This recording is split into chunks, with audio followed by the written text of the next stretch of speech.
As a leadership and management coach, Susan owns the River Birch Group, where she transforms expert professionals into excellent world-class leaders. Her practical viewpoint incorporates actual workplace challenges to assist her clients in building relationships and communicating effectively.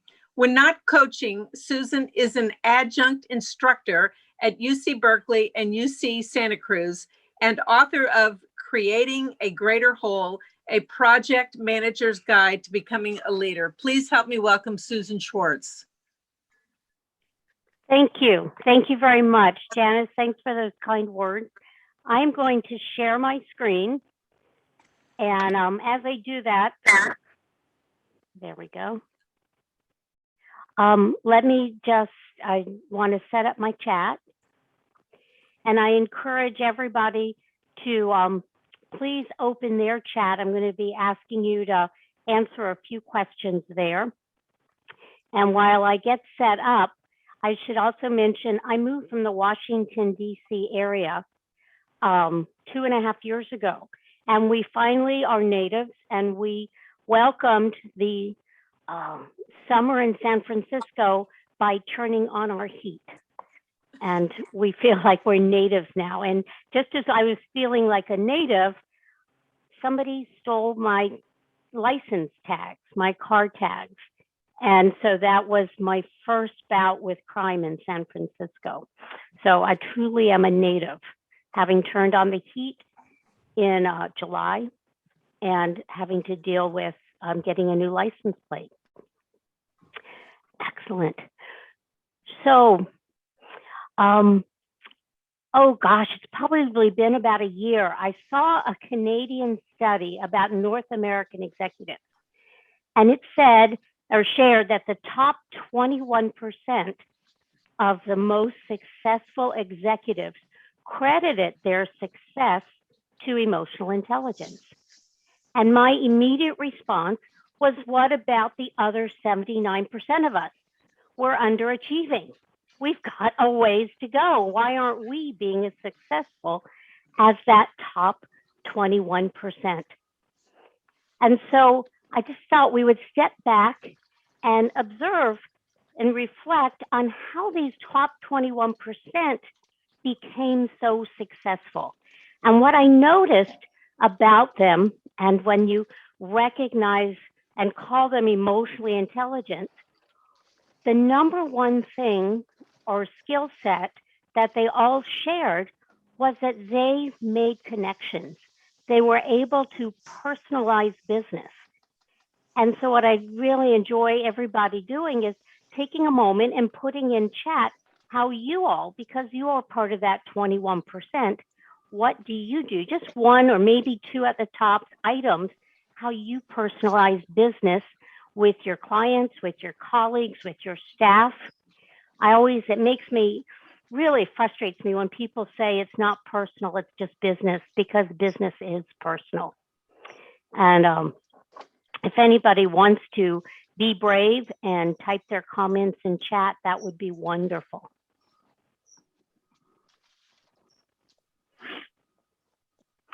Let's see. So I love that personal note.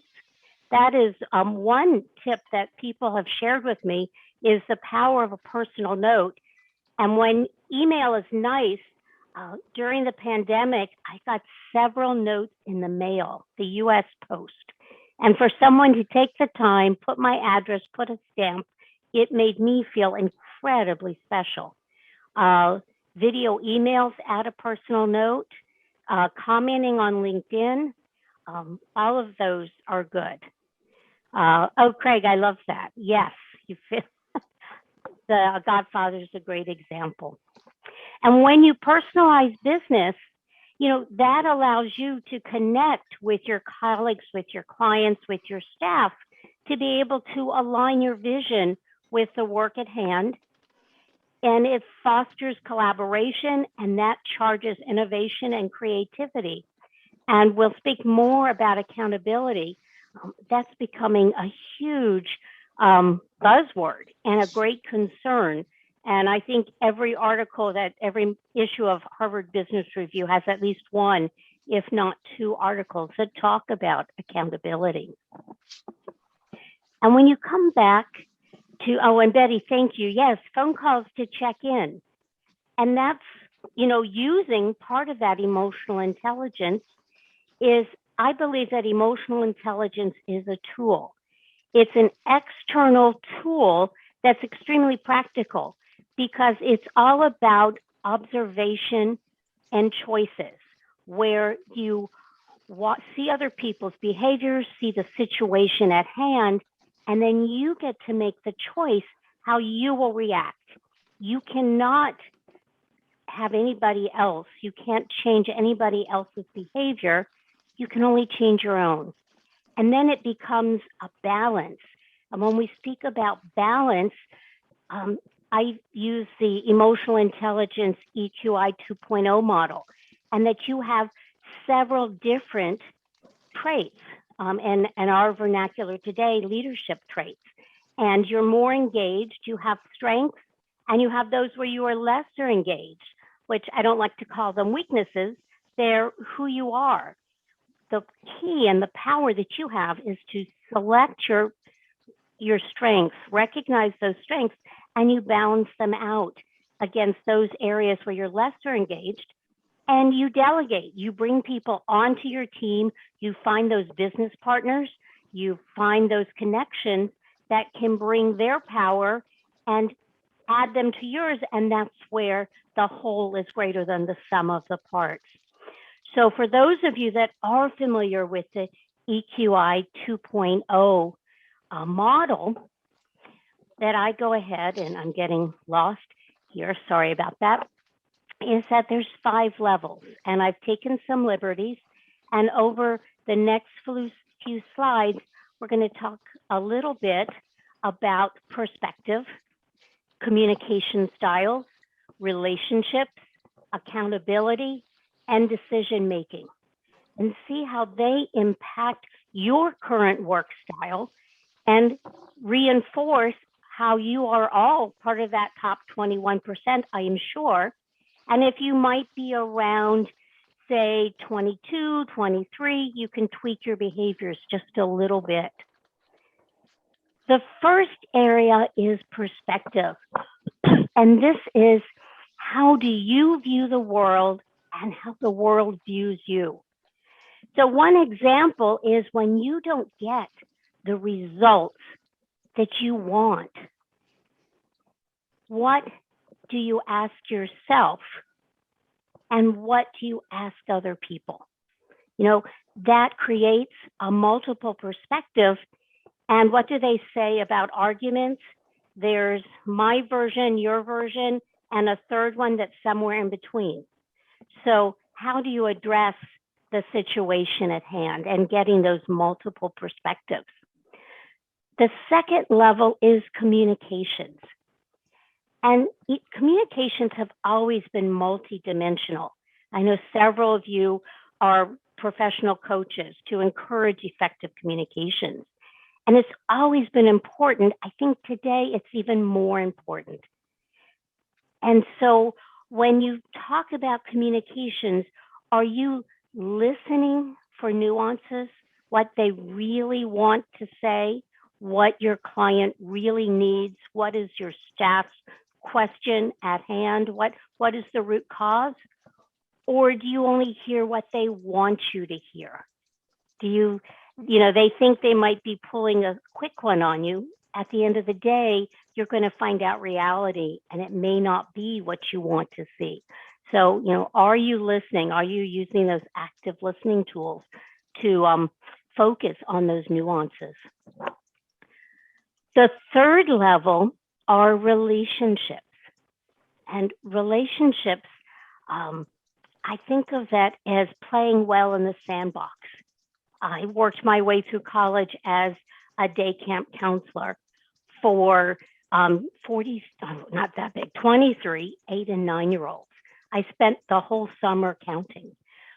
But they all had to play well together, and they all had different roles, and sometimes they would switch between, but they had some rules that they all played by that weren't the rules I gave them. It was their norms. So what leaders do, strong that top 21%, is how do you bring everybody together to engage and to create that success? And so when we're speaking about relationships, how do you engage your staff? When we spoke earlier about personalizing business, each of the stack is not necessarily linear. They intersect, and you're going to move back and forth depending on the situation and combine some of those action areas. So when you're looking at with your colleagues, with your clients, with your staff, do you treat them as a business resource? Are they, what can I do in the moment? You go to a networking event. Do you speak with somebody for 1 minute and decide, oh, they're not going to give me a contract, I'll move on? Or do you approach these clients, your colleagues, your staff as people who you would like to get to know better, to learn about their strengths, to learn about what they bring to the team, and create those deeper, more personal relationships? And again, I'd love you to put into chat some action that you might coach a client, a rising leader, on an action that they should consider how to build connections in the workplace. I see Susan has mentioned Daniel Goleman. And he is, one of the leaders, one of the founders. And he recently, gosh, it's not so recently, he updated a wonderful book called Primal Leadership, which he wrote in collaboration with Richard Boyatzis and Annie McKee. And the two of them have gone on to become leaders. So I recommend all of those books if you want to read them. Primal Leadership takes emotional intelligence into the business world. So, Fripp, thank you. It's making heroes of real people. It's letting people know that you know, like, and respect them, and that they bring something to the team. Just recently, somebody who I admire incredibly much told me that I had brought something interesting into the conversation. I can't tell you, all of a sudden my feet were off the ground because I thought I'd been silly and foolish and not contributed at all. And so, letting people feel like they're truly part of the team. Susan, thank you. Treating people as people, not as prospects. Absolutely, because it's that connection. And that's what we do as consultants, is work in connection. People, we become colleagues, and your client's business and mission becomes your business and mission. Giving value and not keeping score. Excellent. So it's really creating, it takes a community. You can think about this level of relationships as that village, that it takes. So that's why we build the community. Now, in business, in communities, all of our, philanthropic and community organizations, things don't always go well. Bad things happen, whether somebody causes them or not. And the question with accountability is, when those bad things happen and the situation becomes incredibly stressful, that's where people who are accountable step forward and they become the leader. The buck stops with them. And it's not a mistake, it's how are we going to move forward? And so I mentioned earlier that accountability has become a real challenge in our 21st century business workplace. And Harvard Business Review, lots of business publications are talking about how do you build accountability and the difference between accountability and responsibility. And when I start to think back on the cause, on that root cause, I system engineering and project management were my original career. And looking at what's going on in the 21st century, technology is moving, business is moving, we're all moving so fast. People are no longer able to make mistakes. It has become a blame game. You have to point fingers at each other. Brene Brown talks about the difference between functional and dysfunctional families. And I've taken that metaphor into the business world and teams. When bad things happen, dysfunctional teams stop and have to blame each other. Find somebody to blame so you can beat them, push them out, ostracize them before they can move forward. And functional teams, they don't waste their time playing that blame game. They come together to resolve the situation. And so when you're looking at when bad things happen, when stress happens, people are afraid to make mistakes. They're afraid to take action because they're afraid of being fired. So do you, if you have people working with you on your team, do you allow them to make mistakes? Do you take it as a learning environment where you learn from that and you fail forward? Do your clients what do you recommend for your clients? So is that an environment where blame is not welcome, that you stop blame at the door? And when you're working to resolve that conflict, is your primary concern your needs, making sure that you get out of that situation alive? Or is it their needs? What does the team need? What does your client need to take a breath and correct and move forward? So there are times where, yes, you are going to have to watch out for yourself. And there are other times where you need to think about your client first. The military calls it servant leadership. And so how do we bring that into the corporate world? And that's where accountability really merges with stress, knowing what your team, your client, how they react to stress, how you react to stress, and how you as that top executive can neutralize stress and help everybody get beyond that and moving forward to decision making. And that's the fifth piece of that stack is decision making. So how do you handle those difficult situations? Maybe you can't always provide your client the answers or services that they want.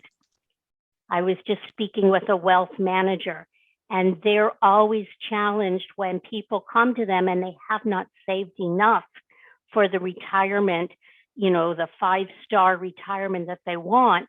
And they have to have that difficult conversation about what are their options, what actions can they take. Those are hard conversations. So how do you handle them? And then along the way, do you make decisions for people, or do you make them with them? Do you guide them so they are making that decision? And I like to call that being candid and kind.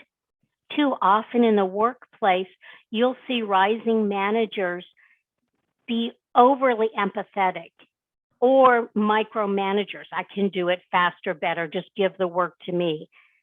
Overly empathetic people are going to say, oh, I totally understand. You're stressed out. Oh, it doesn't matter. I'll work to 8 o'clock at night. Just give it to me. I know you're really stressed. And they forget to take care of themselves, and they're not doing that person any professional development good. So it's really a matter of taking the time and see how you work with your clients, your colleagues, your staff to problem solve and make decisions. The other piece of this puzzle, when you start to look at solutions, is how do the people you're working with like to make decisions? I know I'm somebody that loves flip charts and sticky notes and being in a room with people and riffing off stand-up comedy at its best, SNL. Let's collaborate. And there are other people that want to come back. They want some quiet, not just introverts. There are lots of extroverts that want to step back, think about the situation, come back with 2 or 3 options, and then calmly around a conference table, have everybody compile their 2 or 3 suggestions and work through it logically. It's not good, it's not bad, it's just how it is. And you, as that top 21%, have practice at recognizing what type of problem-solving, decision-making style each person has, as well as your own, and figuring out, going back to that third layer of bringing people together to execute that solution all together. And I'm curious, I use the phrase candid and kind when you are speaking with people about having to make a hard decision. Do any of you have another way of phrasing that, or another suggested style for working with people and coaching people to analyze what's ahead of them and make appropriate decisions? If you want to put anything in chat, I'll be quiet for a little bit.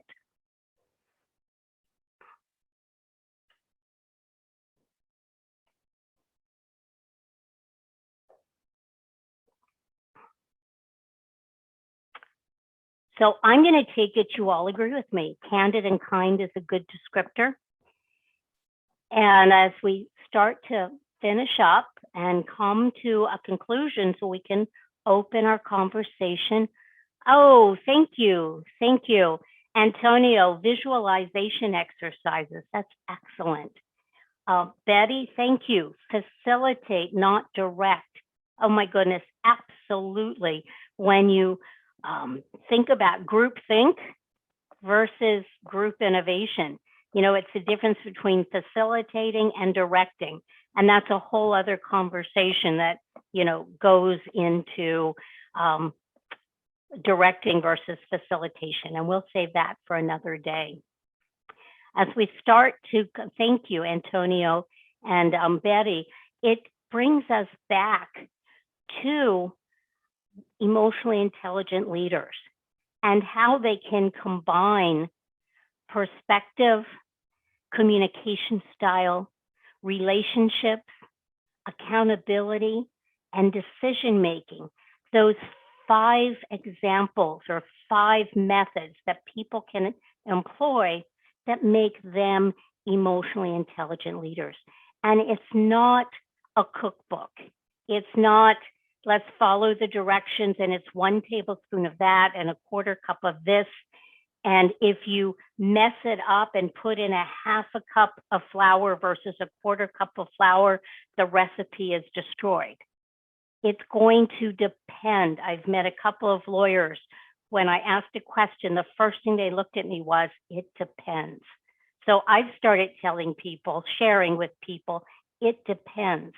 So when you look at the perspective, communication style, relationships, accountability, and decision-making, that's where you need to observe the people you're working with. What is the situation at hand and how you can relate and react most constructively. And that's how you make personalized business, allow people to be part of that solution, aligning that vision with the work so everybody knows what direction you're going in. Be able to foster collaboration that creates, stems all that creativity and innovation, and encourage accountability so people own it. People own their actions and can work together and respect each other's strengths and totally avoid that blame game. And I'd like to thank you for letting me share my soapbox. And I encourage you, I'm going to be able to be here for questions. And if you wanted to connect, I have my email on LinkedIn. I'll put my LinkedIn, once we stop sharing, I'll put my LinkedIn connection into chat. And I'm always up for a virtual cup of coffee or tea. So thank you. Thank you very much. And let me stop sharing so we can see everybody. Wow. Thank you, Susan. Thank you. That was great. And I appreciated your use of your PowerPoint graphics. They were, very simple, and they kept the focus on what you were saying. So well done. Thank you very much. Janice? Oh, Yes. Oh, I just thought I'd ask you if you had a question, or if you want to start with anything. Well, as a matter of fact, first of all, thank you very much, Susan. I met Susan through National Speakers Association when she first came to the area. And she's so intelligent and has so much knowledge. I often call her up for advice. You did mention stress a couple of times. And so I wanted you to delve a little bit deeper about how an emotionally intelligent leader helps their people manage their stress. Well, it depends. Do you think you could pass the LSATs now? It depends. I am a firm believer in breathing. When there is a stressful situation, before you even start to listen, take 2 deep breaths. It calms the situation. It gives space for peace and calmness. And as you're breathing, other people will breathe. And the real reason you want to breathe is oxygen gets to your brain. Right. And so you're going to think better. You're going to think more clearly. And so once you've taken those breaths, you're thinking a little more clearly, a little more rationally. The first thing you should do is ask questions. Yes. All of those active listening skills we all share with our clients. And so often, especially you can see it in these networking meetings, of course, not this one. People listen to respond. You want to listen so you can be pithy and come back quickly. And when there is stress, you really need to listen to understand. And I have my 5-question rule, that you need to ask 5 questions, because that's how you're going to get down to the root cause. Yeah. You'll say, what happened? Then why did it happen? When did this appear? But you ask those 5 questions before you can really understand what's going on. And then when everybody's on the same page and you recognize that root cause, then you can make some intelligent decisions. I like to think about icebergs. The Titanic, you have that beautiful white cap above the water, but the Titanic didn't sink because of that beautiful white cap. It was everything that was murky under the water. Right. So you really are a detective. In these crazy worlds, I go back to the BBC, if any of you watch Midsummer Madness, or some of the Australian shows, Miss Fisher's Murder Mysteries. They always, it ends with the solution being resolved. And that doesn't happen in the real world, at Columbo. But all of them are paying attention. They're observing Father Brown. There's always this little quirky detail. This week, he worked with a thief, collaboration at the best. They respected each other. He didn't like exactly the lifestyle that thief had chosen, but he saw the strengths, he saw the purpose of what needed to happen, and he worked with them. And that's collaboration. That's your emotional intelligence, sort of looking at the situation and making the best of it, creating a constructive solution at the end. Well, actually, I have I can't, because I'm on my phone now, I can't see if anybody else has their hand raised, but I would like to ask a kind of a follow-on question, and that is, the question is, how does an excellent, emotionally intelligent leader prevent stress within the teams? Well, it goes back. Sometimes bad things just happen. Yeah. They just do, and you have no control. COVID happened. We were driving down the 101, 100 miles an hour, and and you get a flat tire and you're trying to change the flat without coming to a stop. And then finally you come to a stop and everything is fixed. But as you're hanging out the door, you're just kind of praying. So one thing that I tell new leaders coming up and along is the secret that emotionally intelligent leaders, we really are making it up as we go along. There isn't a solution. So it comes back to trying to prevent that stress is paying attention. It's being present. MacArthur was relieved of his command during the Korean War because he never set foot in the battlefield. He tried to run the war from Japan. He never once went to see the terrain. He even had soldiers, where there was one incident where Allied soldiers ended up having, friendly fire on each other. So he was relieved of command, and the very first thing that General Ridgway did when he took over was he went to Korea. He commandeered a Jeep. He got the terrain. He came to the base where they were expecting him. They built this huge dais for him to stand up and lots of speakers. And he said, no, I'm going to be shoulder to shoulder. So they did convince him to stand on a wooden Coca-Cola box. So he was just a little bit above them. And he said, gentlemen, I am going to give you my utmost. And I hope you will give me yours. And he was present. And all of those soldiers in that moment took that breath. War is, I don't even want to go there. I mean, it's tough. But at that moment, those soldiers felt connected. They felt aligned to the mission. They knew their leader was with them. They knew that their leader understood the stress. They understood the problem, and he was going to include them in that decisions and the choices. And they felt like they were part of the solution. And so when I think about General Ridgway, and while I'm on my generals, George Marshall, he was amazing. I always think of him as with NATO. But he was Eisenhower and Patton's boss. Did you ever think that Eisenhower and Patton ever had a boss?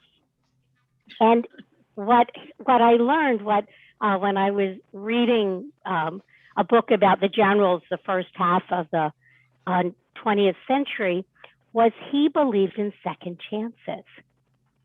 And he believed in education and training. He was the one that built all those training bases. Most of us are of an age where we remember Gomer Pyle. He was the one that started all those training bases.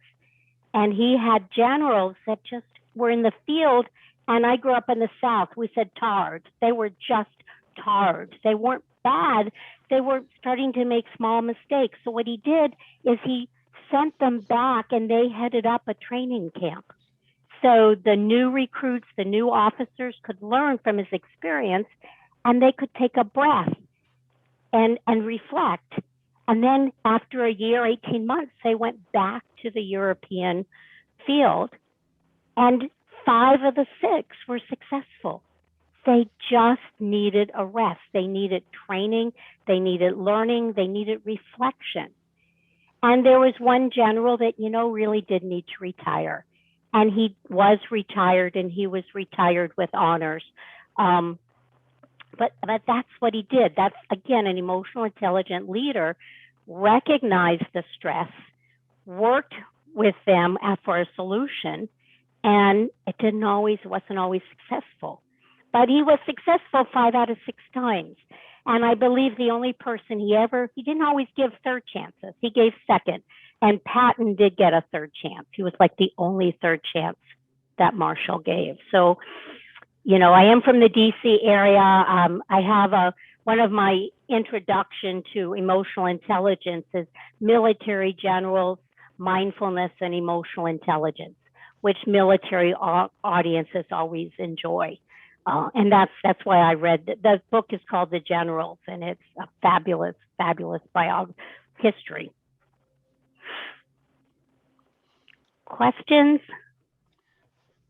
Something that keeps coming to mind in your presentation is this idea of, not just leadership, but also you mentioned the blame game, right? And that seems to be pretty prevalent these days. But the great leaders that I've been exposed to, one thing I've noticed as a common element is there's the utter chaos that can be going around on a construction site or in a busy real estate office. The great leaders just have a way of walking in and everybody calms down. They just seem to have this presence where it's like everything's going to be fine, and I think that is just a wonderful, you know it when you know it. Absolutely. There are 4 key traits for great leaders, and one of them is confidence. And it's not only, you need to have confidence in yourself.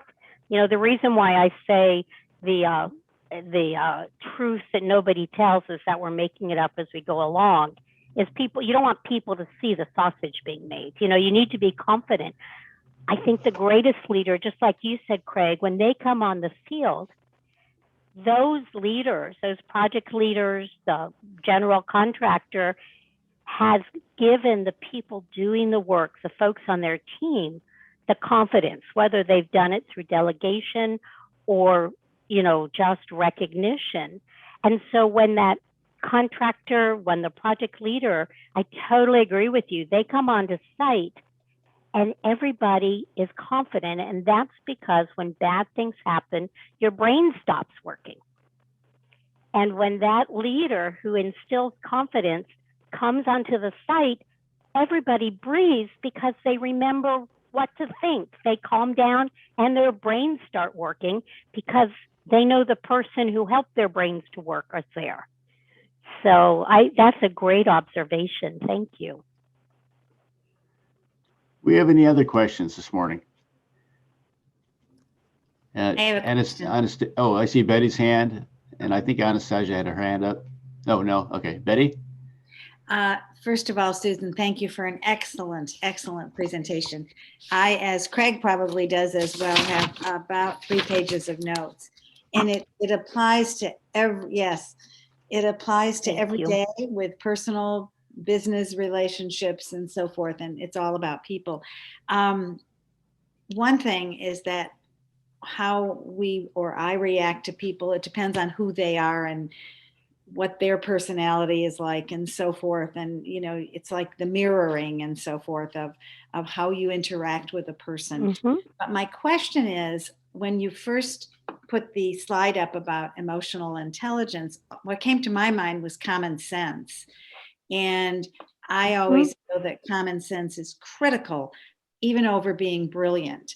And absolutely. And I pride myself in having a lot of common sense, and I'm not brilliant. So, I shouldn't say that. You never talk negative, right? Right. But I think common sense is important. And how do you fit this into an emotionally intelligent leader and leadership?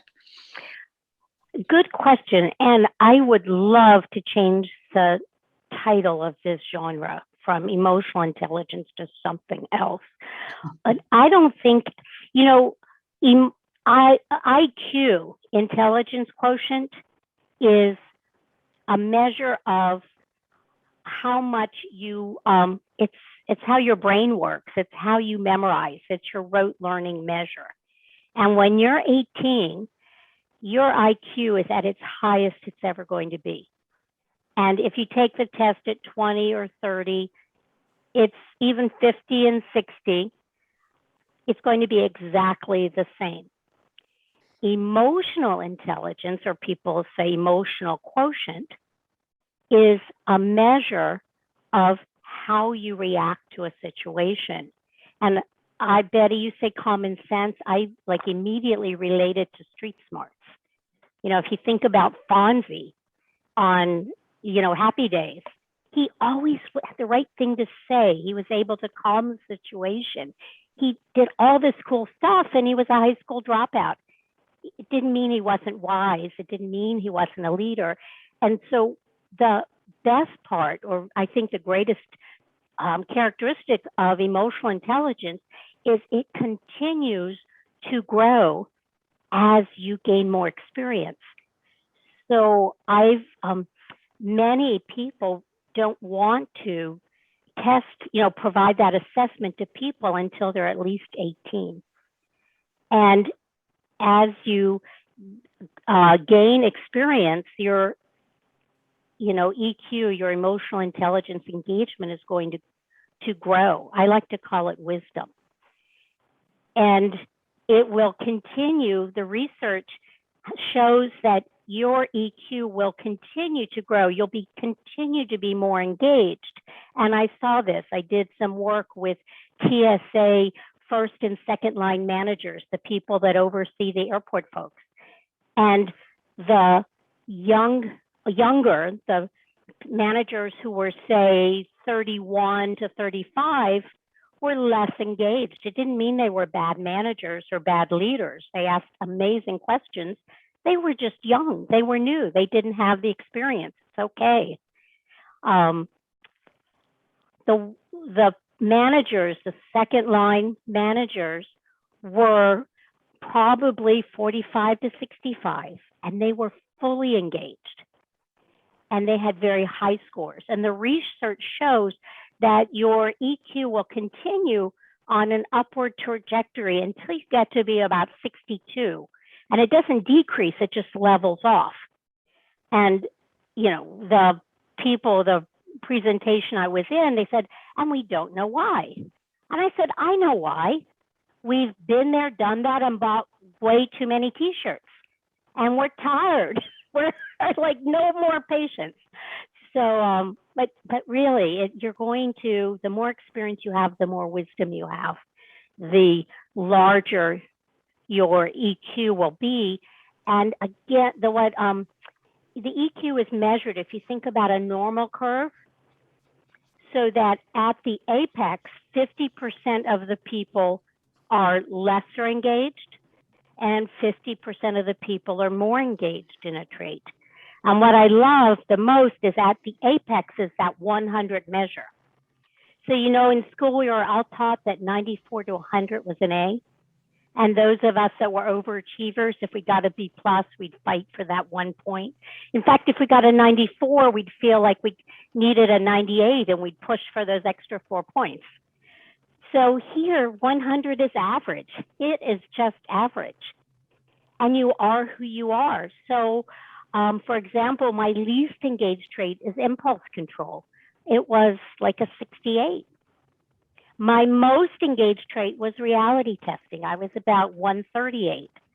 And I just couldn't imagine. My friends were like, how can that be? You are the most level-headed, take time making decisions. You're not impulsive at all. And what I realized was while I might think about jumping off the bridge, I know it's going to hurt, and so I don't. And so that reality testing balances out that low level of emotional control. And my very favorite role I ever had was as a product manager. So I got to think all these creative, great thoughts, and it was for a startup. So I had 90 days to build and 90 days to make a profit. I had to know my audience.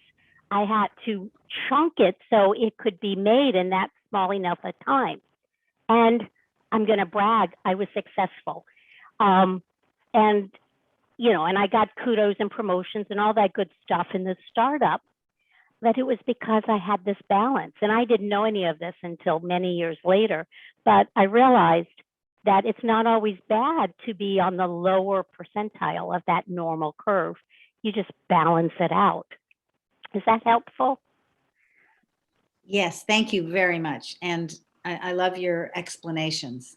Thank you. Thank you. All right, do we have any other questions?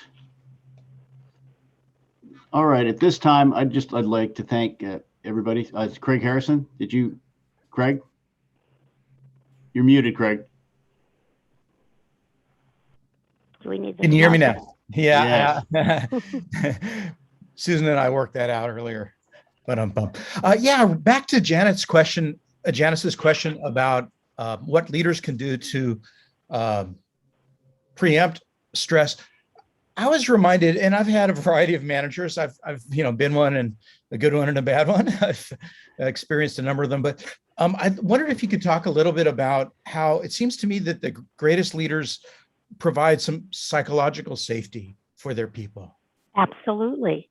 Yeah. And psychological safety means that you feel safe enough to speak your mind. It's, the opposite of groupthink.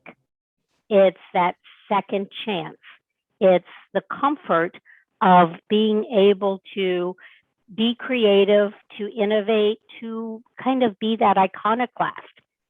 Now, you want to not carry it quite so far. I was just speaking with someone who wants to bring me on as a coach, and one of his direct reports decided to, in several meetings, tell him that it was a really bad decision, and he did it in front of the whole staff. And so, you need to learn to make those comments in private. But, it's not, but he doesn't want to fire her. He wants to invest in coaching.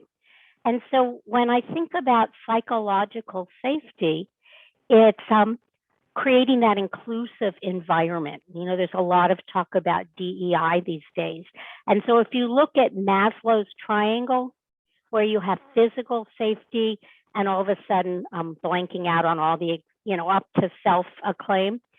Well, if you look at each one of those and you put them in the workplace, that physical safety is those first 90 days of onboarding. It takes you 90 days to find out where the restrooms are, right? It does. And then the second level where, is it safety at that? It's not, it's safety. And that's where you're starting to feel part of that group. And that might take another 4 or 5 weeks. And then that belonging role, that's where you're a fully, group member. And after about 9 months, closer to a year, then you come up to the next level about recognizing where you are. And that's where you're safe enough to start connecting with other departments, where you know what your strengths are, what your mission is, what the other mission is, and how do you connect.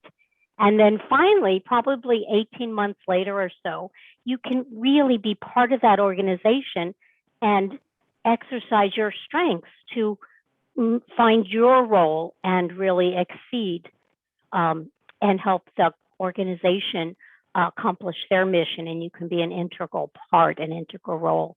Is that helpful? Spot on. Thank you. Well, thank you, Susan, for joining us. And I'm going to go ahead and end the recording, but let's give Susan a final Golden Gate Breakfast Club applause. Thank you. Thank you so much for joining us and sharing your message today. Oh, thank you. It's been great fun.